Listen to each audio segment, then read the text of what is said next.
Cari Corbet-owen, and welcome to Coffee with Cari as I continue to read Your Body Song. What then if the real question we should be asking ourselves is not what should we do to live long and strong lives, but rather what should our state of consciousness, our vibrational frequency be? A nested hierarchy. Let me flesh this out a little more. Genes are very important, in particular from conception to birth. They determine that we turn out to be humans rather than tigers. They make sure that our body develops in a logical order, with the right number of fingers and toes. They determine our physical characteristics, our height, our hair, skin and eye color. However, according to epigenetics, our genes are constantly being changed in response to our environment and our lifestyle, such as diet and exercise. So already in the womb, genes and physiology start being molded by the environment, lifestyle and emotional state of the mother, which ensures we arrive in a world that feels familiar to us. As I discuss in Mom Pass the Broccoli, a baby's food preferences start in the womb. Depending on what a mother eats and drinks, her baby's environment, the amniotic fluid, becomes infused with flavors from the food and beverages she consumes. For example, Mexican babies become familiar with a diet of corn, bean, chili, garlic, tomatoes, and limes. Therefore, familiarity to certain foods, example chili, breeds physical adaptations. And it may even be that these early adaptations will determine how well the body assimilates and absorbs nutrients from food later on in life.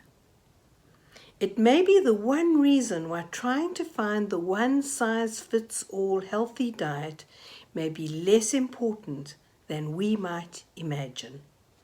What we can't see, we can't conceive.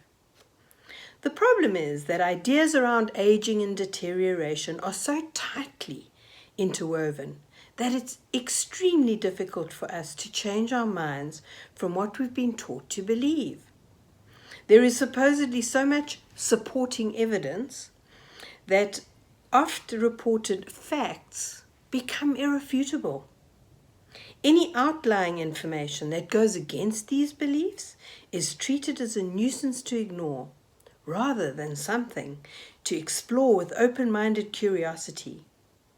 But what if, instead of buying into the cultural admonitions about the inevitability of deterioration with age, we explored how we might be actively constructing and creating our health and longevity?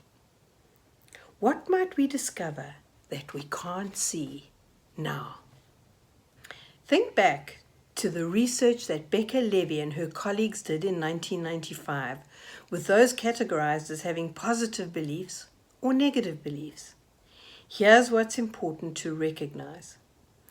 Merely vibrating with positive consciousness made more difference to their health, 7.5 years of longevity, than if they'd made attempts to lower their blood pressure or reduce their cholesterol, which typically improves lifespan by about 4 years, or if they'd exercised, maintained a proper weight, and not smoked. These typically add anything from 1 to 3 years only. Your cultural beliefs change your body song and longevity.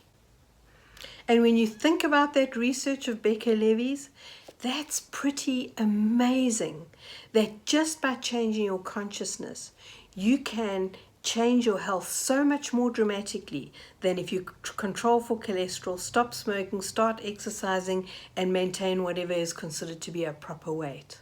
Now, we don't often hear that because there are huge industries that are invested in keeping us stuck in believing that we just need their cholesterol drugs or we need to lose weight. Do you know how huge the diet product market is?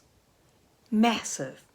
And of course, there's another whole industry, the gym industry, the fitness industry, that's invested in keeping us believing that we need to be fit and use their products. Now, I'm not saying let's not be fit, because one thing that you'll notice about centenarians is they have such an active lifestyle that their lifestyle is their gym.